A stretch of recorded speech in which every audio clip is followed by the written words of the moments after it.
ഇവിടെ ഇനി വേറെ ആരെങ്കിലും ഇരിപ്പുണ്ടോ ചോദ്യങ്ങൾ എന്തെങ്കിലും ചോദിക്കാൻ? ഈ ടൂപ്പ് എന്ന് പറഞ്ഞ ആള് ചാറ്റിൽ ഹാൻഡ് റൈസ് ചെയ്ത് വെച്ചിട്ടുണ്ട്. ഓക്കെ, ഇട്ടൂപ്പ് ചോദിച്ചോളൂ. ഇട്ടൂപ്പ് ചോദിച്ചോ. എന്റെ ഒരു സംശയം, നമ്മുടെ ഈ സുറിയാനി സഭയുടെ പ്രാർത്ഥനകളിലൊക്കെ ഈ യേശുക്രിസ്തുവിന്റെ കാൽവരി ക്രൂശിലെ മരണം പഴയ നിയമ യാഗത്തിന്റെ പൂർത്തീകരണമാണെന്നുള്ളൊരു പഠിപ്പിക്കുക. നമ്മുടെ ലിറ്റർജി തന്നെ പ്രാർത്ഥനകളിലൊക്കെ അത് വരുന്നുണ്ട്. പ്രത്യേകിച്ചും ദുഃഖ വെള്ളിയാഴ്ച, പെസഹ വ്യാഴാഴ്ചയ്ക്കുള്ള പ്രൊവിയനുകളും സദ്രാകളും പ്രാർത്ഥനകളും ഒക്കെ ആ ഒരു കൺസെപ്റ്റിലാണല്ലോ നമ്മൾ പ്രാർത്ഥിക്കുന്നത്. അപ്പൊ അത് ഈ പഴയ നിയമ യാഗങ്ങളുടെ പൂർത്തീകരണമായിട്ട് ക്രിസ്തുവിന്റെ കാൽവരി യാഗം ബലി തന്നെയാണ് പറയുന്നത്. അപ്പൊ പഴയ നിയമ യാഗം യഥാർത്ഥത്തില് ഇതിന്റെ ഒരു മുന്നോടി ആയിരുന്നില്ലേ? അത് ഈ നമ്മളൊരു കാര്യം മനസ്സിലാക്കി വിശ്വസിച്ചിട്ട് ഒരു കാര്യം കേൾക്കുമ്പോൾ അത് അങ്ങനെ തന്നെയാന്ന് തോന്നും. മനസ്സിലായോ ഇട്ടൂപ്പിന്? അപ്പൊ യഥാർത്ഥത്തിൽ ഈ അറ്റോൺമെന്റ് തിയറി എന്താണ് എന്ന് മനസ്സിലാക്കിയിട്ട് നമ്മളത് കേൾക്കുമ്പോൾ ആ പ്രശ്നം തീരും. ഇപ്പൊ നമ്മള് പെന്തക്കോസ്തുകാരുടെ പ്രസംഗമാണ്, ബ്രദറൻകാരുടെ പ്രസംഗമാണ് കേട്ടിട്ടുള്ളത്. ആ രൂപത്തിൽ തന്നെയുള്ള പ്രസംഗങ്ങളാണ് ഇവിടെ എല്ലാവരും പ്രസംഗിക്കുന്നത്. ഈ പറഞ്ഞ യാക്കോബക്കാരുടെ മീറ്റിങ്ങിലും എല്ലാം അത് തന്നെ പ്രസംഗിക്കും. എന്ന് പറഞ്ഞാൽ പ്രൊട്ടസ്റ്റന്റ് തിയോളജിയാണ്. വട്ടശ്ശേരി ഗീവറീസ് മെത്രാച്ചന്റെ കാലത്ത് സായിപ്പുമായിട്ട് കരാർ വെച്ചു. സറാംപൂർ യൂണിവേഴ്സിറ്റിയുടെ സിലബസ് പഠിക്കുന്നവന് മാത്രമേ സുറിയാനി സഭയുടെ കശീശ പട്ടം കൊടുക്കുള്ളൂ. അത് ആരോട് ചോദിച്ചിട്ടാണ് ചെയ്തത്? ഈ സായിപ്പ് വന്നിട്ട് സറാംപൂര് പഠിപ്പിക്കുന്നത് സുറിയാനി സഭയുടെ വിശ്വാസമായിരുന്നോ?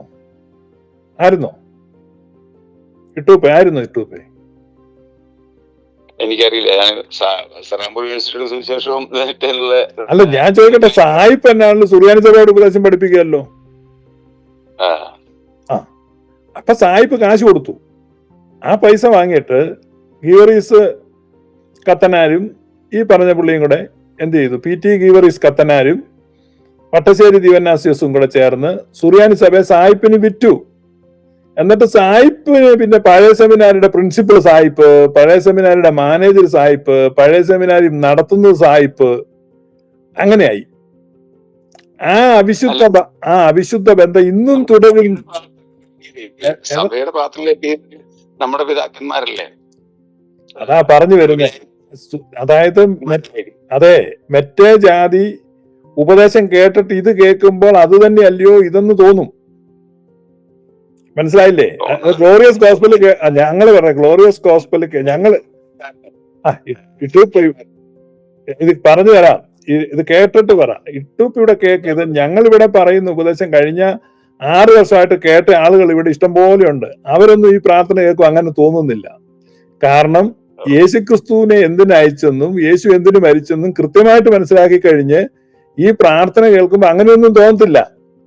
എന്നാൽ ഈ പെന്തക്കോസ്ത് വാചോടാപം കേട്ടിട്ട് പിന്നെ പ്രാർത്ഥന കേൾക്കും, അയ്യോ അത് തന്നെയാണല്ലോ എന്ന് തോന്നും.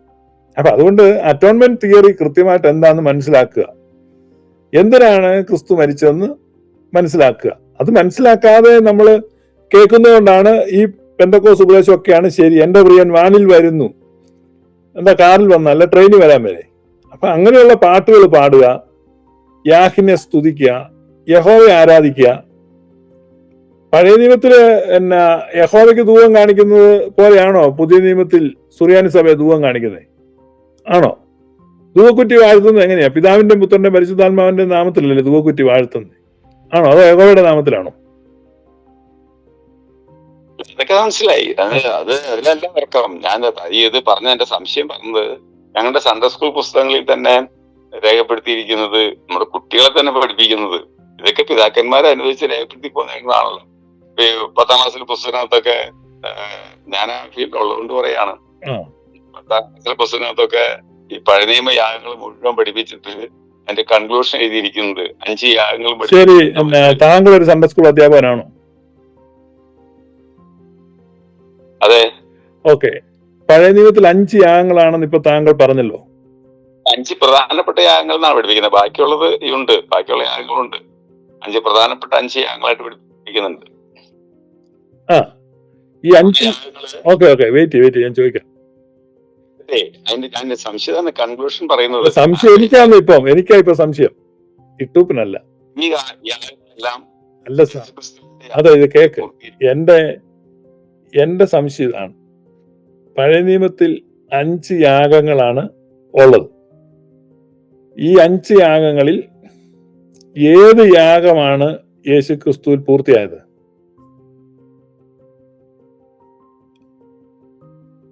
ആ യാഗങ്ങളെല്ലാം യേശുക്രിസ്തുവിൽ പൂർത്തിയായതാണ്. അതായത് പഴയ നിയമത്തിലുള്ളത് ആശാം, ചാറ്റാറ്റ്, ഷലാമീം, മിങ്ക, ഓല എന്ന് പറഞ്ഞ് 5 യാഗമുള്ളത്. ഇതിനകത്ത് ഏത് യാഗമാണ് ഓലായാണോ, മിങ്കായാണോ, ഷലാമീമാണോ, ഇനി ചാറ്റാറ്റാണോ, ആശാമാണോ? അതിനെ മലയാളത്തിൽ പറഞ്ഞു കഴിഞ്ഞാൽ ദഹനയാഗം, ധാന്യബലി, സമാധാനയാഗം, പാപയാഗം, അകൃത്യയാഗം. ഈ അങ്ങനെയാണെന്ന് എനിക്ക് തോന്നുന്നു. ബൈബിളിൽ പല മലയാളം കൊടുത്തിരിക്കുന്നത്. അതുകൊണ്ട് ഇപ്പം സത്യവേദ പുസ്തകത്തിലെ കല്ല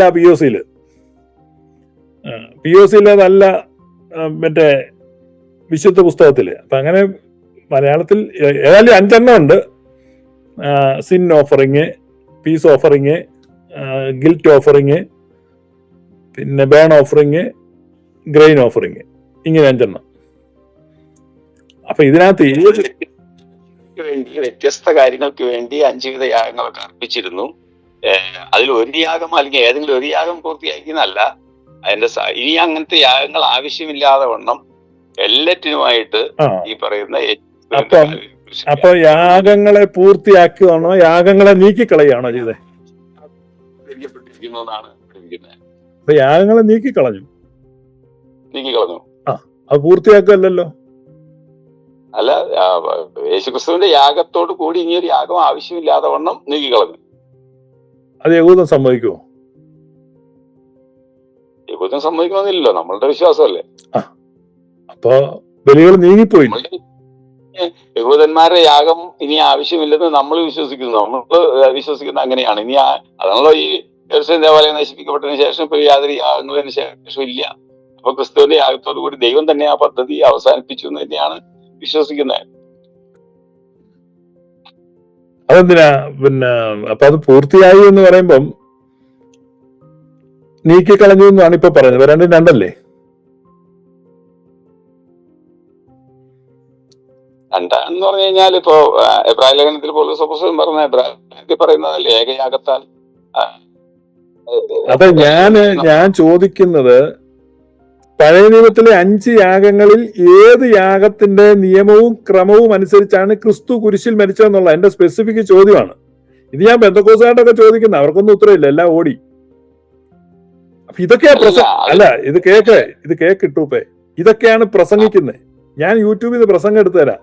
ഇതൊക്കെയാണ് ഒരു ലജ്ജയില്ലാതെ പ്രസംഗിക്കുന്നത്. ഇതാണ് പഴയ നിയമത്തിലെ യാഗം അനുസരിച്ച് ക്രിസ്തു കുരിശിൽ മരിച്ചെന്ന് പ്രസംഗിക്കുകയാണ്. എന്നാൽ ഏത് യാഗത്തിന്റെ ക്രമവും നിയമവും അനുസരിച്ചാണ് യേശു മരിച്ചത്, ഏത് യാഗം അർപ്പിക്കാൻ പറഞ്ഞിരിക്കുന്നത് അനുസരിച്ചാണ് യേശുവിനെ കുരിശിച്ചെന്ന് ചോദിച്ചാൽ ഉത്തരവില്ല. പർട്ടിക്കുലർ ഒരു യാഗത്തിന് വേണ്ടി യാഗം ചൂണ്ടിക്കാണിച്ചുകൊണ്ടല്ലോ എല്ലാ യാഗങ്ങളും പല ആവശ്യങ്ങൾക്ക് വേണ്ടി അർപ്പിക്കപ്പെട്ട യാഗം യേശുക്രിസ്തുവിന്റെ ഏകയാഗത്താൽ എല്ലാ ആവശ്യങ്ങൾക്കും വേണ്ടി അർപ്പിക്കപ്പെട്ടതാണ് യേശുക്രിസ്തുവിന്റെ യാഗം. ഇപ്പൊ പാപപരിഹാര ബലി അല്ലെങ്കിൽ സ്തോത്രയാഗം, ഇതെല്ലാം കൂടെ ഒരുമിച്ച് ക്രിസ്തുവിന്റെ യാഗത്തിൽ പൂർത്തീകരിക്കപ്പെട്ടു. അല്ലെങ്കിൽ അതാണ് ചോദ്യം, എങ്ങനെയാണ് അത് സംഭവിക്കുന്നത്? ബലികളെ നീക്കി എന്നുള്ളത് നമുക്ക് അംഗീകരിക്കാം. ബലികളാണ് ആ ബലികൾ ഇവിടെ റിഫ്ലക്ട് ചെയ്യുന്നില്ല. അതിൽ ഏത് ബലിയാണ് ഇവിടെ പൂർത്തീകരിച്ചത്? ഒരു ബലി ഇവിടെ പൂർത്തീകരിച്ചിട്ടില്ല. ആ ബലികളെ നീക്കി, ന്യായപ്രമാണത്തെ നീക്കി കൂടെ ബലി നീങ്ങിപ്പോയി. ന്യായപ്രമാണ നീക്കം വരുന്ന പക്ഷം ബലികൾക്കും നീക്കം വരും. മനസ്സിലായോ? ന്യായപ്രമാണത്തിന്റെ ഭാഗമാണ് ബലി. ന്യായപ്രമാണത്തിന് നീക്കം വരുന്ന പക്ഷം ബലികൾക്കും എന്ത് ചെയ്യും? നീക്കം വന്നു. അതുകൊണ്ടാണ് പിന്നെ ദുഃഖവെള്ളിയാഴ്ച ബലികളെ നീക്കിയിടും തിരുബലി ധന്യം തൻ എന്ന് പറഞ്ഞേ. അപ്പൊ ബലികൾ നീക്കിപ്പോയി. ആ തിരുബലി അതാണ്. ആ തിരുബലി യേശു മരിച്ചതിനെയാണ് തിരുബലി എന്ന് പറയുന്നത്. ബലിദാനി എന്ന്, അതായത് യേശുക്രിസ്തുവിന്റെ ബലി അത് കാൽവരി ബലിയാൽ എല്ലാ ബലികളും നീങ്ങിപ്പോയി എന്നുള്ള അർത്ഥത്തിലാണ് പഠിപ്പിക്കുന്നത്. അത് പഴയ നിയമത്തിലെ ബലിയാണോ? അല്ലല്ലോ. പഴയ നിയമത്തിലെ ബലിയല്ലേ? ഒന്നും ക്ലിയർ അല്ല പറയുന്നത്. അത് ക്ലിയറാ. എനിക്ക് റോയിച്ചൻ ഇടപെടണ്ട. അത് പിന്നെ യൂട്യൂബിന്റെ ക്ലിയറാ. പഴയ നിയമത്തിലെ ബലിയാണെന്ന് ചോദിച്ചപ്പോൾ ഏത് ബലിയാണെന്ന് ഞാൻ ചോദിച്ചേ. പഴയ നിയമത്തിലെ എല്ലാ ബലികളും ന്യായപ്രമാണം നീങ്ങിയപ്പോ എല്ലാ ബലികളും നീങ്ങിപ്പോയി. വീണ്ടും പറയുന്നു, അത് നീക്കിക്കളയല്ല ചെയ്തേ, ആ ബലി ഇവിടെ നടത്തുകയല്ലോ ചെയ്തേ. അല്ല, ഈ തിരുബലിയാൽ ആ ബലി നീങ്ങിപ്പോയി എന്നാണല്ലോ ഈ പ്രാർത്ഥനയിലൊക്കെ പറയണത്. അതാണ് ആ തിരുബലി എന്ന് പറയുന്നതിന്റെ ആശയമാണ് നിങ്ങൾ തെറ്റിദ്ധരിച്ചു എന്ന് ഞാൻ പറഞ്ഞത്. ഇത് പഴയ നിയമത്തിന്റെ ബലി ഇവിടെ നടത്തുകയല്ല, ക്രിസ്തുവിന്റെ കുരിശു മരണത്തെ, ശ്രേഷ്ഠമായ മരണത്തെ.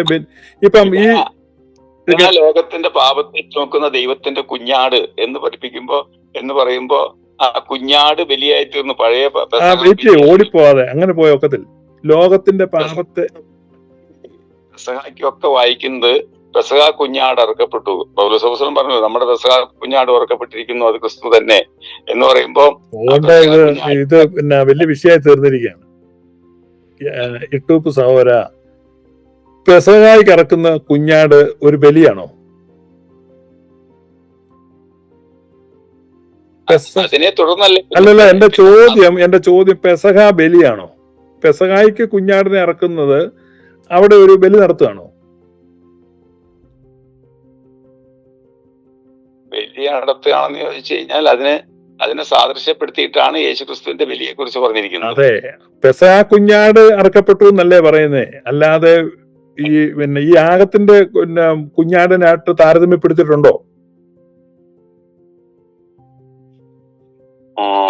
അതിനെ തുടർന്നല്ലേ പിന്നെ ചോദ്യം തുടർന്നാണെന്നല്ല, 5 യാഗങ്ങളുള്ളതിൽ ഏത് യാഗത്തെയാണ് നമുക്ക് ക്രിസ്തുവിൽ കാണാൻ പറ്റുന്നത്? പെസഹ കുഞ്ഞാടിനോടാണ് താരതമ്യപ്പെടുത്തിയിരിക്കുന്നത്. കാരണം പെസഹ കുഞ്ഞാട് വിമോചനത്തിന്റെ, സ്വാതന്ത്ര്യത്തിന് വേണ്ടി അറക്കപ്പെട്ട കുഞ്ഞാടാണ്.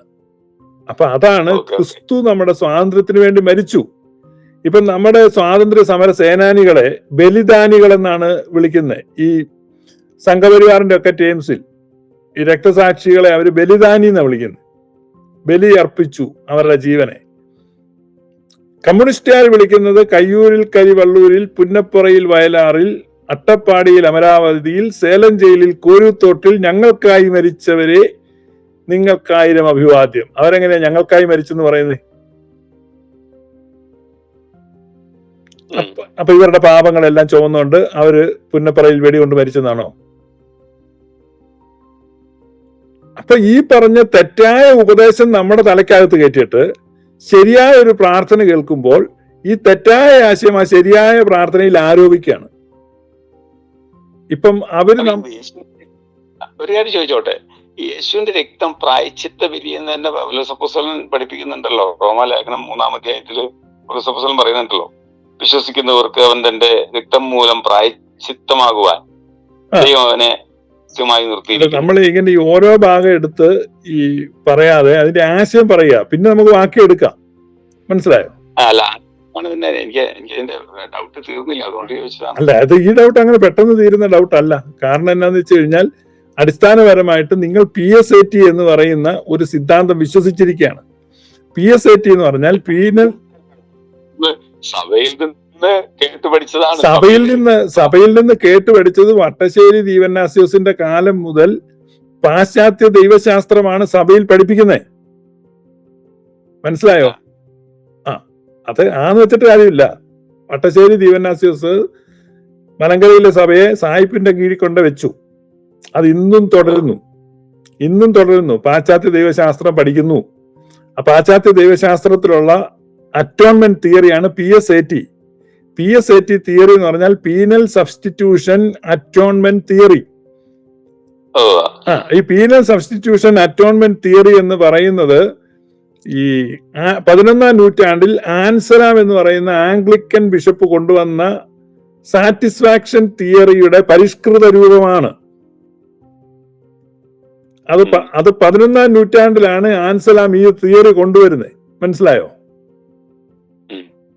11-ാം നൂറ്റാണ്ടിൽ ആൻസലാം ഈ സാറ്റിസ്ഫാക്ഷൻ തിയറി കൊണ്ടുവരുന്നത് 11-ാം നൂറ്റാണ്ടിലാണ്. 12-ാം നൂറ്റാണ്ട് തുടങ്ങുമ്പോൾ അദ്ദേഹം മരിച്ചു. അതുകൊണ്ട് ഞാൻ 11-ാം നൂറ്റാണ്ടെന്ന് പറയുന്നത്. എന്തുകൊണ്ട് ദൈവം മനുഷ്യനാകേണ്ടി വന്നെന്നുള്ളതിന് അദ്ദേഹം ഒരു വിശദീകരണം കൊടുത്തു. പിന്നീട് ഈ എന്തിനാണ്? ദൈവത്തെ സാറ്റിസ്ഫൈ ചെയ്യിക്കാനാണ്. കാരണം ദൈവം കോപിച്ചിരിക്കുന്നത് ദൈവത്തിന്റെ. ഇത് വന്നിട്ട് പിന്നീട് penal substitution atonement theory John കാൽവിന്റെ കാലത്ത് ഇതിനെ പരിഷ്കരിച്ച് ജോൺ കാൽവിൻ ഒരു വക്കീലായിരുന്നു. അതുകൊണ്ട് കുറെ കൂടെ നല്ല ഫ്രെയിംവർക്ക് ഉണ്ടാക്കി ഈ തിയോളജി അവതരിപ്പിച്ചു. അതിനെയാണ് PSAT എന്ന് പറയുന്നത്, പീനൽ സബ്സ്റ്റിറ്റ്യൂഷൻ അറ്റോൺമെന്റ് തിയറി എന്ന് പറയുന്നത്. ഈ PSAT തിയറി ജോൺ കാൽവിൻ അവതരിപ്പിച്ചപ്പോൾ പിന്നീട് ഈ ക്രിസ്തീയ ലോകം മുഴുവൻ ഈ തിയറിയാണ് എടുത്തത്. PSAT എന്ന് പറയും. അതിന്റെ അർത്ഥം പീനൽ എന്ന് പറഞ്ഞു കഴിഞ്ഞാൽ നമുക്കറിയാം ശിക്ഷ, പെനാൽറ്റി എന്നുള്ള വാക്ക് അതിൽ നിന്ന് വരുന്നത്. സബ്സ്റ്റിറ്റ്യൂഷൻ എന്ന് പറഞ്ഞാൽ സബ്സ്റ്റിറ്റ്യൂട്ട് എന്ന് പറഞ്ഞാൽ നമുക്കറിയാം ഒരു ടീച്ചർ വന്നില്ലെങ്കിൽ വേറൊരു ടീച്ചറെ വിടുന്നതിന് സബ്സ്റ്റിറ്റ്യൂട്ട് എന്ന് പറയും, പകരം. അപ്പൊ പീനൽ സബ്സ്റ്റിറ്റ്യൂഷൻ എന്ന് പറഞ്ഞാൽ ശിക്ഷയ്ക്ക് പകരം അറ്റോൺമെന്റ്. അപ്പൊ ക്രിസ്തു നമുക്ക് വരാനുള്ള ശിക്ഷയെ ഏറ്റെടുത്താണ് കുരിശിൽ മരിച്ചതെന്നുള്ള ഒരു സിദ്ധാന്തം അവതരിപ്പിച്ചു. അത് ജോൺ കാൽവിന്റെ കാലത്താണ് അത് വരുന്നത്. എന്നാൽ അതിനോട് ചേർത്ത് ചില ബൈബിൾ വാക്യങ്ങളൊക്കെ എടുത്തു വെച്ച് ഇതാണെന്ന് തോന്നുന്ന വിധത്തിൽ ആ തിയറിയാണ് ഇന്ന് ക്രിസ്തീയ ലോകത്തൊക്കെ പ്രസംഗിക്കുന്നത്. ഇത് കൺവെൻഷനുകളിലും പാട്ടുകളിലും എല്ലാം ഇത് കേട്ട് ക്രിസ്ത്യാനിയുടെ മനസ്സിലോട്ട് ഇത് തറച്ചു കയറി. അതുകൊണ്ട് പിന്നെ അവൻ കേൾക്കുന്ന പ്രാർത്ഥനയല്ല ഇതിനോട് ചേർത്ത് മനസ്സിലാക്കുന്നത് കൊണ്ട് ക്രിസ്തീയ ലോകത്ത് 1000 കൊല്ലം കേട്ടുകേൾവി പോലും ഇല്ലാത്ത ഉപദേശമാണ് ഇന്ന് ആധികാരിക ക്രിസ്തീയ ഉപദേശം എന്ന് പറഞ്ഞ് നിങ്ങൾ കേൾക്കുകയും പ്രസംഗിക്കുകയും ഒക്കെ ചെയ്യുന്നത്. ഒരു കാര്യം കേൾക്കണം, ആദ്യത്തെ 1000 കൊല്ലം ക്രൈസ്തവ ലോകത്ത് എങ്ങും കേട്ടിട്ടില്ലാത്ത സാധനമാണ്. മനസ്സിലായോ? യൂട്യൂബിന് അതിന്റെ പ്രശ്നം ഇത് പ്രസംഗത്തിലോ അല്ലെങ്കിൽ കൺവെൻഷനിലോ അല്ല കേൾക്കുന്നേ. നമ്മളിപ്പോ നേരത്തെ പറഞ്ഞ ലിറ്റർജിക്കൽ തിയോളജി എന്ന് പറയുന്ന, ഞാൻ ആ ഹെർമിറ്റ്സിൽ സംസാരിച്ചപ്പോ ഞാൻ ഉണ്ടായിരുന്നു, അവിടെ ഉണ്ടായിരുന്നു ഞാൻ. അപ്പം അവിടെ അന്ന് ഇല്ലിത്തോട്ടില് സംസാരിച്ചപ്പോൾ അപ്പം ഈ ലിറ്റർജിക്കൽ തിയോളജി എന്ന് പറയുന്ന ലിറ്റർജിയിൽ തന്നെ ഈ ആശയമാണ് ഉൾക്കൊള്ളിച്ചത്. അതാണ് ഞാൻ പറഞ്ഞത്. നമ്മൾ ശരിയായ ആശയം കേട്ടിട്ട് ആ പ്രാർത്ഥന കേൾക്കുമ്പോൾ നമുക്കത് ശരിയായ വിധത്തിൽ മനസ്സിലാവും. നമ്മളിപ്പോ ഈ പല ഉപദേശങ്ങളുണ്ട്, ആ ഉപദേശങ്ങൾക്കെല്ലാം അനുസരിച്ചുള്ള ബൈബിൾ വാക്യങ്ങളും ഉണ്ട്. ലോകത്തുള്ള ഒരു ഉപദേശത്തിലും ബൈബിൾ വാക്യം ഇല്ലാതെ വരുന്നില്ല. കാരണം എല്ലാവരും ബൈബിൾ വാക്യം വെക്കുന്നുണ്ട് അവർക്ക് അനുകൂലമായിട്ട്. ഈ വാക്യം കണ്ടോ, അത് വായിക്കുമ്പോൾ അതാണ് ശരിയെന്ന് തോന്നും, ഇത് വായിക്കുമ്പോൾ ഇതാണ് ശരിയെന്ന് തോന്നും. അപ്പൊ അങ്ങനെ ഉപദേശത്തിന്റെ ഓരോരോ കാറ്റിനാൽ അലഞ്ഞുഴലുകയാണ്. ഒരു കാറ്റ് അങ്ങോട്ടടിക്കുന്നു, വേറൊരു കാറ്റ് ഇങ്ങോട്ടടിക്കുന്നു. അപ്പൊ ഇന്ന് ഞാന് ഒരുത്തരോട് ചോദ്യം ചോദിച്ചു, അവന് ഉത്തരവില്ലായിരുന്നു. കാരണം നമ്മൾ ഈ പറയുന്ന കാര്യം യുക്തിസഹമായിരിക്കണം. നമ്മൾ പുറത്തൊരു മനുഷ്യനോട് പറയുമ്പം ഒരു ദൈവത്തിന്റെ ക്വാളിറ്റിക്കൊത്ത കാര്യമായിരിക്കണം. അപ്പൊ ദൈവത്തിന്റെ ക്വാളിറ്റിക്കൊത്ത കാര്യം എന്ന് പറഞ്ഞാൽ ദൈവത്തിന് നമ്മളോട് ക്ഷമിക്കാൻ വേണ്ടി ഒരു മനുഷ്യൻ മരിക്കണമായിരുന്നു എന്ന് പറഞ്ഞാൽ എങ്ങനെയാണ് നമുക്കത് മനസ്സിലാക്കാൻ പറ്റുന്നത്? ഞാനൊരു ഉദാഹരണം പറയും. ഒരു തണ്ണിമത്തങ്ങ കൃഷി ചെയ്യുന്ന ഒരു മനുഷ്യനുണ്ടായിരുന്നു, ഒരു തണ്ണിമത്തൻ തോട്ടം.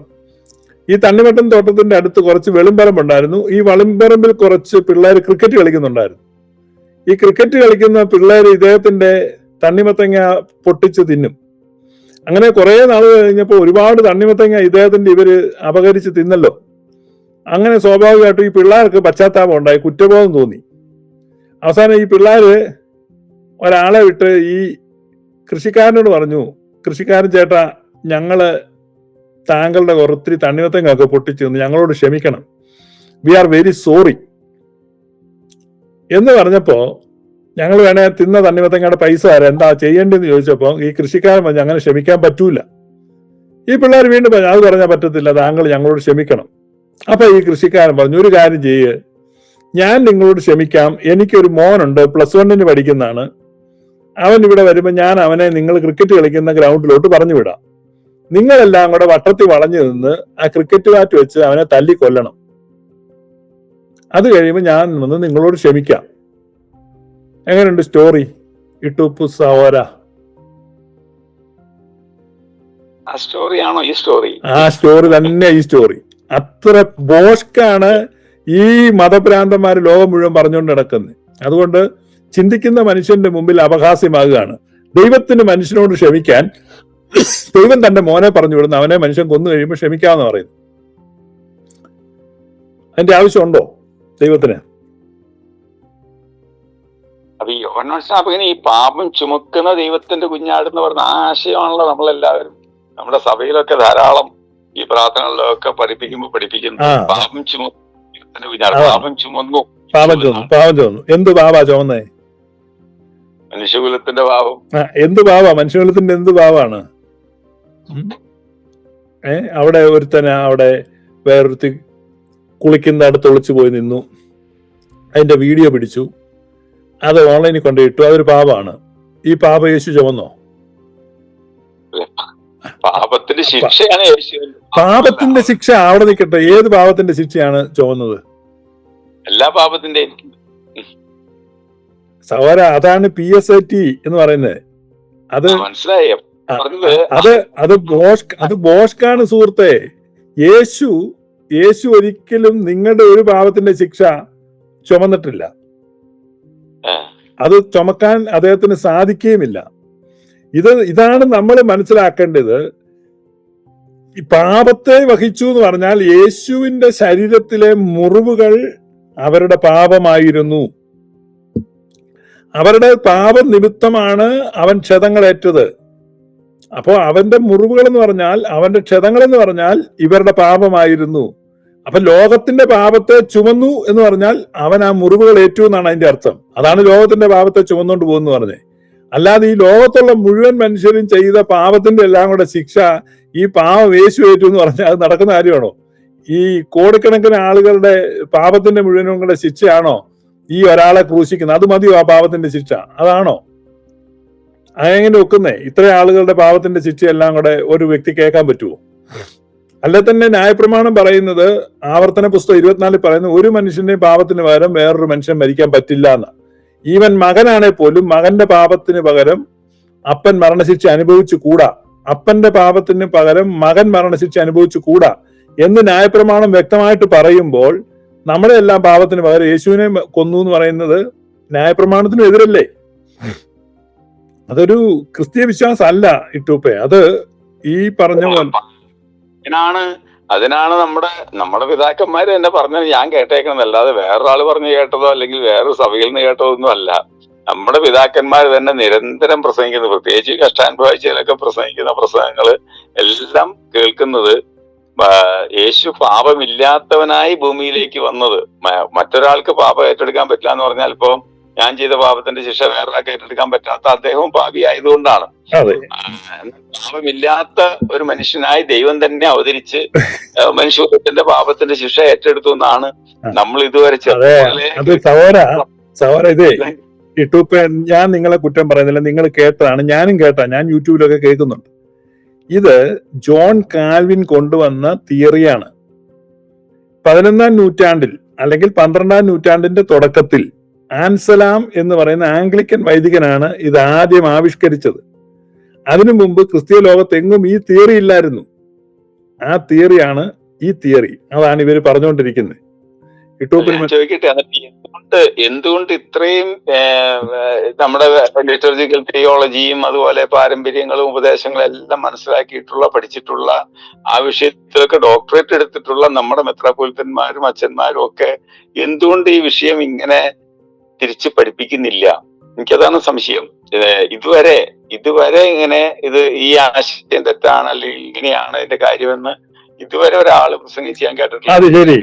അത് നമ്മുടെ സഭയിൽ ഡോക്ടറേറ്റ് ഉള്ള മെത്രാച്ചന്മാരുടെ അടുത്ത് യൂട്യൂബ് സഹോദരൻ പോയി ചോദിച്ചു കഴിയുമ്പോൾ അവര് കൃത്യമായിട്ട് പറഞ്ഞു തരും. എന്നാൽ പൊതുവെ എല്ലാവർക്കും മനസ്സിലാകുന്നതും സ്വീകാര്യമായതും എല്ലാവരും വിശ്വസിക്കുന്നതുമായ കാര്യങ്ങൾ പറയുന്നതാണ് എളുപ്പം.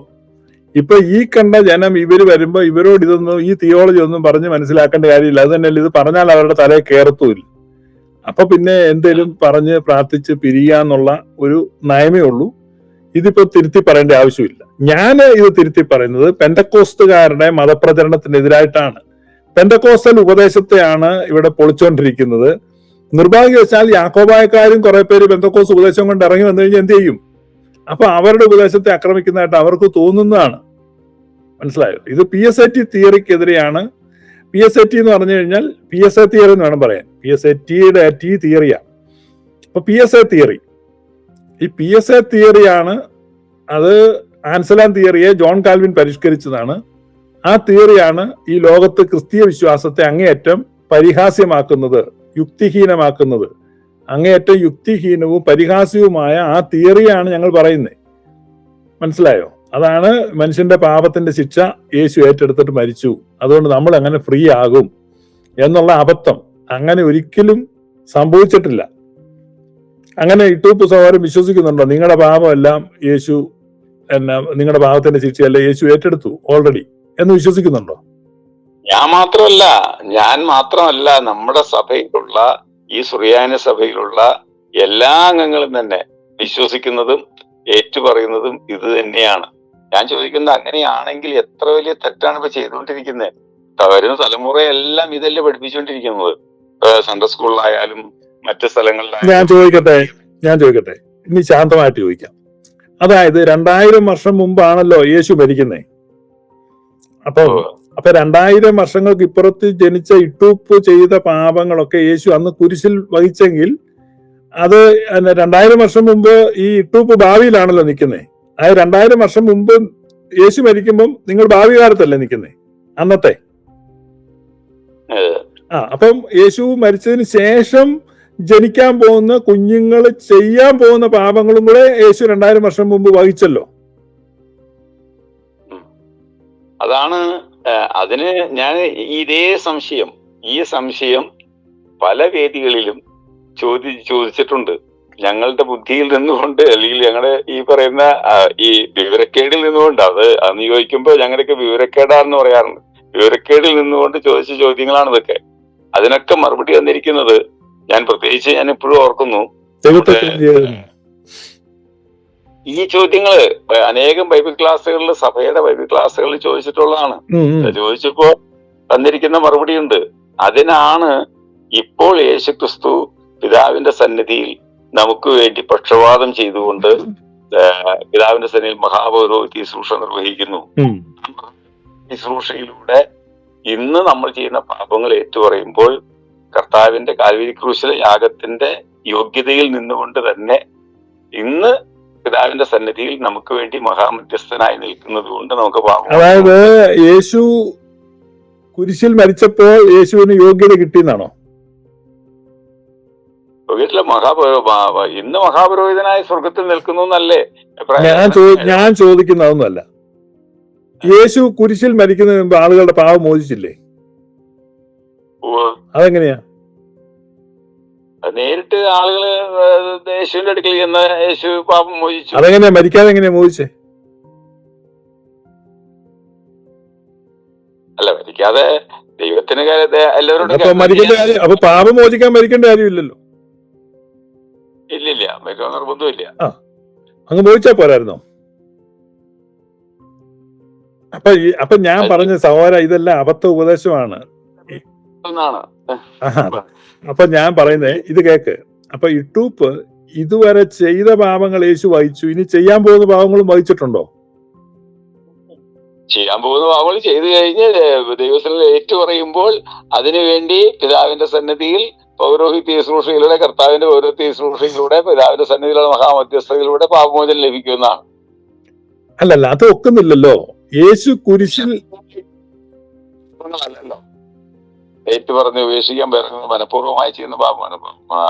മനുഷ്യൻ ബലഹീനനാണ്, വീണു പോകുന്ന സന്ദർഭങ്ങളിൽ. അതാണല്ലോ ഇപ്പൊ നമ്മുടെ സഭയിലൊക്കെ നടക്കുന്നതല്ല, കുംഭസാരത്തിലൊക്കെ നടക്കുന്നതല്ലേ.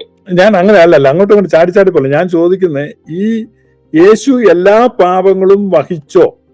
നമ്മൾ അങ്ങനെയാണെങ്കിൽ നമ്മൾ ചെയ്യാൻ പോകുന്ന പാപങ്ങളും വഹിക്കണ്ടേ? ഫ്യൂച്ചറിലുള്ള പാപങ്ങൾ യേശു വഹിച്ച പാപങ്ങൾ ഏതാണ്? അല്ല, ഫ്യൂച്ചറിലെ പാപങ്ങൾ യേശു വഹിച്ചു എന്നല്ല, ഇട്ടൂപ്പ് സഹോദര, ഇത് നമ്മൾ പല വിഷയം എടുക്കരുത്. നമ്മൾ ആ കുരിശു മരണം എടുക്കുന്നേ. കുരിശിൽ യേശു വഹിച്ച പാപങ്ങൾ ഭൂമിയിൽ ഇനി ജനിക്കാൻ പോകുന്ന മുഴുവൻ ആളുകളുടെയും പാപങ്ങൾ ഓൾറെഡി കുരിശിൽ വഹിച്ചോ ഇല്ലയോ എന്നുള്ള ഒരൊറ്റ ചോദ്യമാണ്. വഹിച്ചു. അപ്പൊ എന്ന് പറഞ്ഞാൽ ഇനി ജനിക്കാൻ പോകുന്നവരുടെയും കൂടെ പാപങ്ങൾ ഓൾറെഡി യേശു കുരിശിൽ വഹിച്ചല്ലോ. എന്നിട്ട് ആ വഹിച്ച പാപങ്ങളുമായിട്ട് മരിച്ചല്ലോ. മരിച്ചു. ആ മരിച്ച യേശു ഉയർത്തെഴുന്നേറ്റല്ലോ. ഇനി പുതിയ പാപങ്ങൾ വഹിക്കാൻ പറ്റുമോ? കാരണം ഇനി മരിക്കുന്നില്ലല്ലോ. എല്ലാവരുടെയും പാപങ്ങൾ വഹിച്ചു. അതായത് സഹോദര, യേശു ഉയർത്തെഴുന്നേറ്റ് വിശുദ്ധനായിട്ടല്ലേ? ആ വിശുദ്ധനായ യേശുവിന് ഇനി പാപം വഹിക്കാൻ പറ്റുമോ? ഇല്ല. അപ്പൊ ഓൾറെഡി പറയട്ടെ, അപ്പൊ യേശു കുരിശിൽ മരിച്ചപ്പോ എല്ലാ പാപങ്ങളും വഹിച്ചല്ലോ. ആ അപ്പൊ ആ പാപങ്ങളെല്ലാം മോചിച്ചല്ലോ. ഓ അപ്പൊ ഇനി പാപം ഇല്ലല്ലോ. പാപമില്ല എന്ന് പറഞ്ഞു കഴിഞ്ഞാൽ അത് ഏറ്റുപറഞ്ഞ് ഉപേക്ഷിക്കാൻ. അല്ല, ഇനി എന്തിനാ അത് ഏറ്റു പറയുന്നത്? എല്ലാ മനുഷ്യരുടെയും എല്ലാ പാപങ്ങളും. ഇത് ഇതാണ് ഇവിടെ പ്രശ്നം. ഇവിടെയാണ് പെന്തക്കോസ്തുകാർക്ക് ഉത്തരവില്ലാത്ത. എല്ലാ മനുഷ്യരുടെയും എല്ലാ പാപങ്ങളും യേശു എന്ത് ചെയ്തു? കുരിശിൽ വഹിച്ചു. കുരിശിൽ വഹിച്ച് യേശു മരിച്ചു. മരിച്ച യേശുവിനെ വിശുദ്ധനായിട്ട് ഉയർത്തെഴുന്നേപ്പിച്ചു. ഇനി ഫർദർ പാപമൊന്നും അവന് വെക്കാൻ പറ്റത്തില്ല. കാരണം പുള്ളി സ്വർഗത്തിലും ഇരിക്കുന്നത്. തീർന്നു. അപ്പൊ ആ കുരിശു മരണത്തിൽ എല്ലാവരുടെ എല്ലാ പാപങ്ങളും വഹിച്ചു. അപ്പൊ എല്ലാവരും ഫ്രീ അല്ലേ? അത് വിശ്വസിക്കുന്നവർക്ക്. അതെന്തിനാ അത് വിശ്വസിക്കുന്നേ? ബൈബിൾ പറയുന്നത് ഈ റോമാലേഖനം 3-ാം അധ്യായത്തിൽ തന്നെ പറയുന്നത് വിശ്വസിക്കുന്നവർക്ക് പ്രായശ്ചിത്തമാകുക എന്നാണ്. അല്ലാതെ വിശ്വസിക്കാത്തവർക്ക് അത് ലഭിച്ചു എന്ന് പറയാൻ. അപ്പൊ നിങ്ങൾ പറയുന്ന ഈ പറയുന്ന പാപം വഹിച്ചു എന്നുള്ളത് നിങ്ങൾ വിശ്വസിക്കുന്നില്ലെന്നുള്ളതാണ്. കാരണം ആ പാപം വഹിച്ചു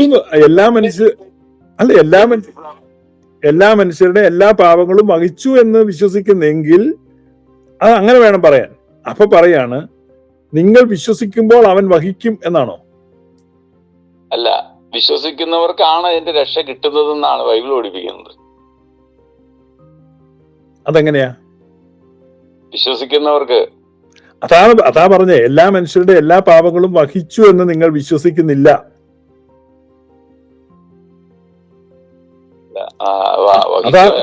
എല്ലാവരുടെയും വഹിച്ചിട്ടില്ലെന്ന് അപ്പൊ നിങ്ങൾ പറയുന്നത്.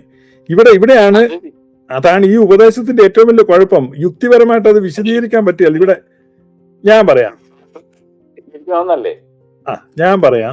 ഇവിടെ ഞാന് ഇവിടെ പെന്തക്കോസ്തൽ പാസ്റ്റർ ആയിരുന്നു. അപ്പൊ എന്റെ സഭയിൽ ഉണ്ടായിരുന്ന ഒരു വിശ്വാസി, അവന് ഒരു കാറ് നന്നാക്കാൻ വേണ്ടി ഒരു വർക്ക്ഷോപ്പിൽ പോയി. വർക്ക്ഷോപ്പിൽ ചെന്നപ്പോൾ അത് ഇവന് പരിചയമുള്ള ഒരു വർക്ക്ഷോപ്പാണ്. അവിടെ ചെന്നിട്ട് അതിന്റെ ഓഫീസിലോട്ട് ഇവൻ കയറി ചെന്നപ്പം ആ വർക്ക്ഷോപ്പിന്റെ ഉടമസ്ഥൻ ഒരു മെക്സിക്കനാണ്, ചെറുപ്പക്കാരൻ. അവന് അവിടുത്തെ ഒരു ലേഡി സ്റ്റാഫുമായിട്ട് അവിശുദ്ധ ബന്ധത്തിൽ ഏർപ്പെടുന്നത് ഇവൻ ദൃസാക്ഷിയായി. ഇവിടെ അത് വലിയ കാര്യമൊന്നുമില്ല, അവരിങ്ങനെ ഇത് പരിപാടി ചെയ്തുകൊണ്ടിരിക്കുകയായിരുന്നു. അപ്പൊ ഇവൻ പെട്ടെന്ന് പുറത്തിയാടി. അവര് പെട്ടെന്ന് ജീൻസ് ഒക്കെ വലിച്ചിട്ട് അവർക്കൊരു കൂസലും ഇല്ല. ഇവനെ വിളിച്ച് വർത്താനൊക്കെ പറഞ്ഞ് ഇവൻ കാര്യങ്ങളൊക്കെ പറഞ്ഞു. കാറിന്റെ കീ ഒക്കെ കൊടുത്ത് ഇവൻ പോന്നു. അവർക്ക് ഇവന്റെ മനസ്സിൽ ഈ രംഗം പോകുന്നില്ല. ഇവൻ അങ്ങ് അസ്വസ്ഥനായി. സന്ധ്യയായപ്പോ എന്നെ വിളിച്ച് ഈ കാര്യങ്ങളൊക്കെ പറഞ്ഞു. ഇന്ന പോലെ കണ്ടു. ഞാൻ പറഞ്ഞത് താൻ എന്തിനാ ബോധം? അവരുടെ സ്വകാര്യമായ കാര്യമല്ല, അവരുടെ ഓഫീസിൽ ഇരുന്ന് അവർ ഇയാൾ എന്തിനാ അതിന് വിഷമിക്കുന്നത്? എന്നല്ല, എന്നാലും പാസ്റ്റർ എനിക്കങ്ങ് വിഷമം, മനുഷ്യനൊക്കെ പാപത്തിൽ ഇങ്ങനെ നശിക്കുന്നല്ലോ എന്ന് ഓർത്ത് എനിക്കങ്ങ് വലിയ വിഷമാന്ന് പറഞ്ഞു. ഞാൻ പറഞ്ഞാൽ ഇനി ഒരു കഴിഞ്ഞ് താൻ കുറെ നേരം ഇരുന്ന് വിഷമിക്കുക, എനിക്ക് വിഷമിക്കാൻ നേരെയില്ല എന്ന് പറഞ്ഞ് ഞാൻ ഫോൺ വെച്ചു. കുറെ രാത്രി ആയി കഴിഞ്ഞപ്പോഴും ഇയാൾ എന്നെ പിന്നെയും വിളിച്ചു. ഇവൻ അങ്ങോട്ട് സ്വസ്ഥതയില്ല. എന്നെ വിളിച്ചിട്ട് പറഞ്ഞു, പാസ്റ്റർ അവനോടൊരു സുവിശേഷം പറഞ്ഞാലോ? അവൻ എന്ത് സുവിശേഷം? അല്ല, പാപത്തിലൊക്കെ ഇങ്ങനെ അവൻ നശിക്കല്ലേ, ഒരു സുവിശേഷം. ഞാൻ പറഞ്ഞു, അതുകൊണ്ടൊന്നും വലിയ കാര്യമുണ്ടെന്ന് എനിക്ക് തോന്നുന്നില്ല, നിങ്ങൾ പോയി കിടന്ന് ഉറങ്ങാൻ പറഞ്ഞു. അങ്ങനെ ഇവന്റെ ഈ പ്രശ്നം തീർന്നെന്ന് ഞാൻ ഓർത്തെ. വെളുപ്പിന് എന്നെ വിളിച്ചു. എന്നിട്ട് പറഞ്ഞു, പാസ്റ്റർ ഞാൻ തീരുമാനിച്ചു. ഞാൻ ചോദിച്ചു, എന്നെ നാടു? ഞാൻ ഇന്ന് അവനോട് സുവിശേഷം പറയാൻ പോവാ. ഇയാൾ എന്നാന്ന് ചെയ്യാൻ പറഞ്ഞു. അങ്ങനെ ഇയാള് രാവിലെ തൊട്ട് ബൈബിളുമായിട്ട് വീട്ടിൽ ഇരുന്ന് പാട്ടും പ്രാർത്ഥന ഉപവാസമാണ്. അപ്പൊ എന്നെ വിളിച്ചു, പാസ്റ്റർ ഞാൻ ഉപവസിച്ച് പ്രാർത്ഥിക്കുക, പാസ്റ്റർ എനിക്ക് വേണ്ടി പ്രാർത്ഥിക്കണോ? ഞാൻ പ്രാർത്ഥിച്ചോളാന്ന് പറഞ്ഞു.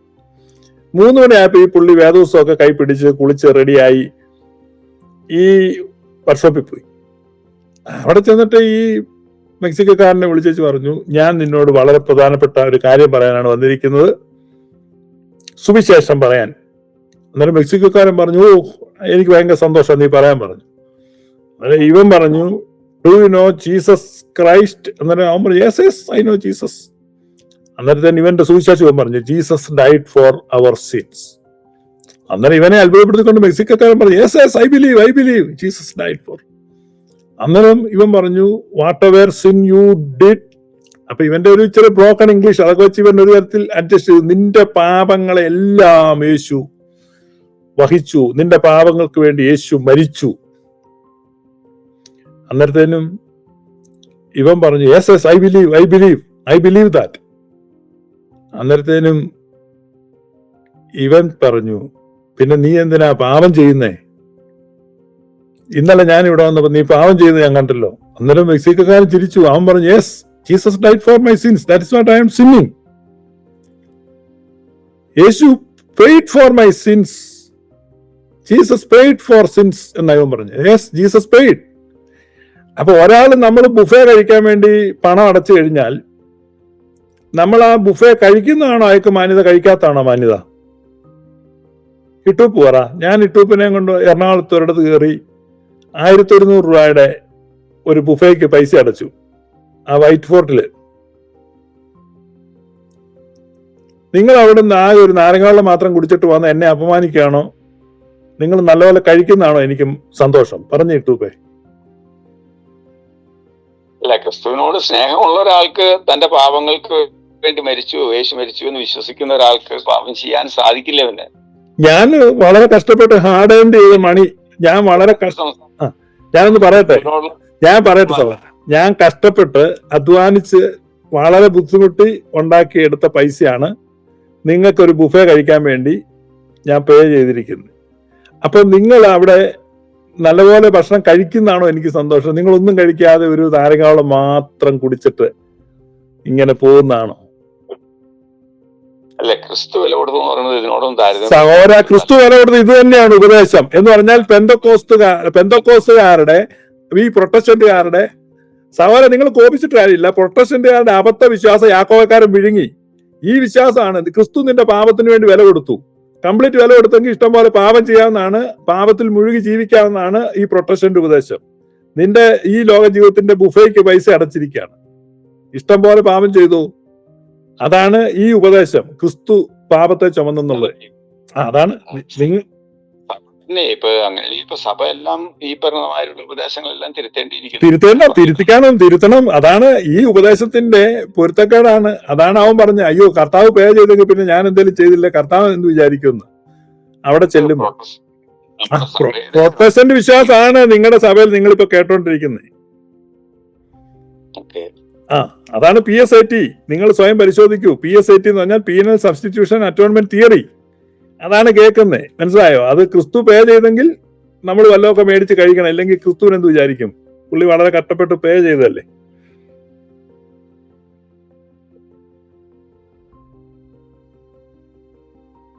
ബൈബിളിന്റെ ഓരോ വാക്യങ്ങൾ പഠിക്കുമ്പോഴും ബൈബിളിന്റെ വാക്യം എടുത്തല്ല പഠിക്കേണ്ടത്, എല്ലാം ഈ കൺസെപ്റ്റിലേക്കാണ് വരുന്നത്. അല്ലാണ്ട് നമുക്ക് ഇതുവരെ നമ്മൾ കേട്ടുപിടിച്ചതെല്ലാം മാറ്റേണ്ടി വരും.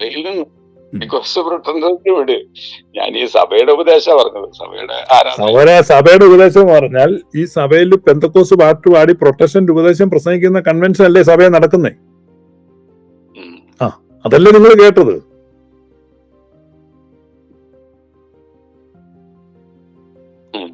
ഇതാണ് അവസ്ഥ. അപ്പൊ ആരെങ്കിലും ആമ്പിള്ളേർ ഈ ചോദ്യം ചോദിച്ചാൽ തീർന്നില്ലേ സുവിശേഷം? ഈ ചോദ്യം ചോദിച്ചാൽ തീർന്നില്ലേ? ക്രിസ്തു പേ ചെയ്തെങ്കിൽ പിന്നെ നിങ്ങൾ ഇതിനെ വിഷമിക്കുന്നേ? അയ്യോ അത്രയും കഴിക്കല്ലേ കേട്ടോ, ബിരിയാണി അത്ര എടുക്കല്ലേ, അതിനാ മൊത്തം പേ ചെയ്തിരിക്കല്ലേ, വേറെ ബില്ല് വരുമോ? വേറെ ബില്ലൊന്നുമില്ല, ബുഫേ അല്ലേ. അതെ, ആദ്യം മൊത്തം അടച്ചു, പിന്നെ ഞാൻ എന്നാ തിന്നുന്നത് നിനക്കെന്നാ? അയ്യോ മത്തി വറുത്ത് 2 എടുക്കരുത്, 2 എടുക്കരുത്, 1 അതെന്തിനാ? Christ paid for my sins. Christ paid for my sins. Christ paid for my sins. പോഷ്കാസവര അങ്ങനെയൊന്നും പേ ചെയ്തിട്ടില്ല. ക്രിസ്തു പേ ചെയ്തിട്ട് നിന്നെയൊക്കെ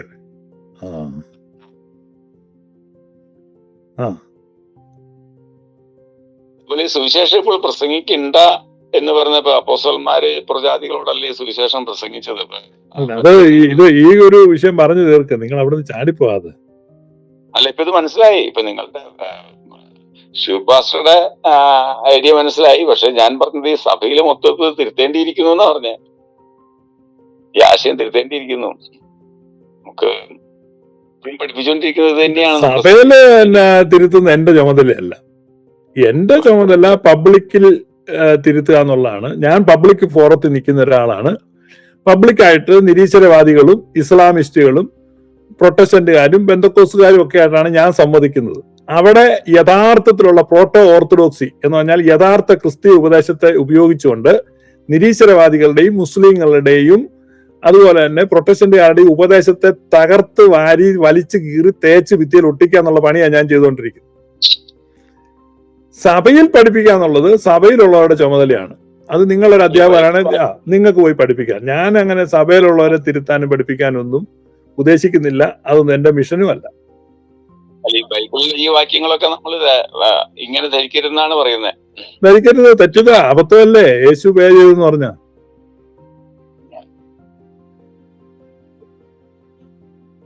okay, thank you. Thank you ഇട്ടുപേ.